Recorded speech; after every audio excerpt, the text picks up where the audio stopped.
তোমার আগে পরিচয়টা দাও। আমার নাম শাকিরুল্লাহ, আমি 7 এ পড়ি, আমার রোল 33। শাকিরুল্লাহ সপ্তম শ্রেণীর রোল 33। ওই সেজে আসছে এখানে তুমি হচ্ছে অসতর্ক স্বামী, মারাত্মক স্বামী। এরকম স্বামী পাওয়া বাংলাদেশের কঠিন। আমরা পেয়েছি ধর্মগঞ্জ সরকারি বিশ্ববিদ্যালয় অসতর্ক স্বামী, অসতর্ক স্বামী।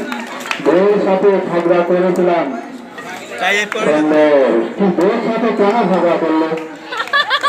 আমার কাছ থেকে গয়না কিনতে চেয়েছিল, কিন্তু আমার কাছে টাকা না থাকার কারণে ও আমাকে মারছে। আরে বউয়ের হাতে মার, বউয়ের হাতে মার, করবালে দাও, বউয়ের হাতে করবালে দাও। বর্তমান যুগে বউয়ের হাতে ঝগড়া তার চাহিদা পূরণ করতে পারছে না। চাহিদা পূরণ না করার কারণ কি? চাহিদাটা পূরণ করতে পারলে না, এর কারণটা কি? এর পিছনে কি সমস্যা? কারণ আমার মাসের শেষ, তাই আমার বেতনও পাচ্ছি না, এই জন্য তাকে আমি কিনে দিতে পারি। তো আপনি চাকরি করেন কোথায়? আমি কিছু কাজে চাকরি করি। কত সালে বই খাতে করেছিলেন? 2000 সালে। 2000। বাচ্চা কাচ্চা কতগুলো? বাচ্চা 2টা।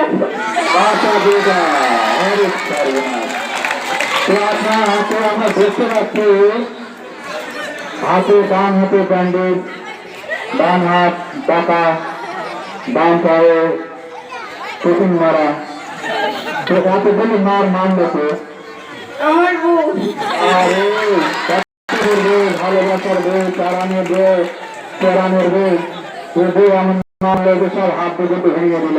আপনি তো কিছুই সত্যি নেই, পাওয়ার নাই। আছে, কিন্তু তাকে আমি ভালোবাসি বলে কিছু করিনি।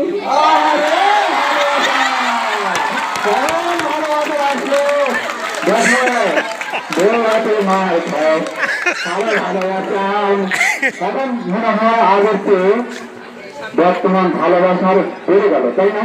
হ্যাঁ। মার ধার করে যাও আমাদের অসতর্ক স্বামী তার বউয়ের চাহিদা পূরণ করতে পারে না। আমরা তো সবাই এর সাথে করছি না তো।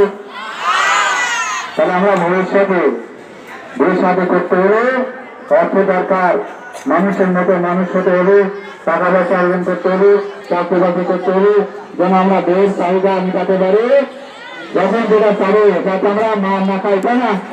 ভালো অসতর্ক স্বামী তোমাদের আগে কিন্তু উদ্দেশ্য করে একদম আজীবনের জন্য তোমাদের কিন্তু কাজে লাগে না?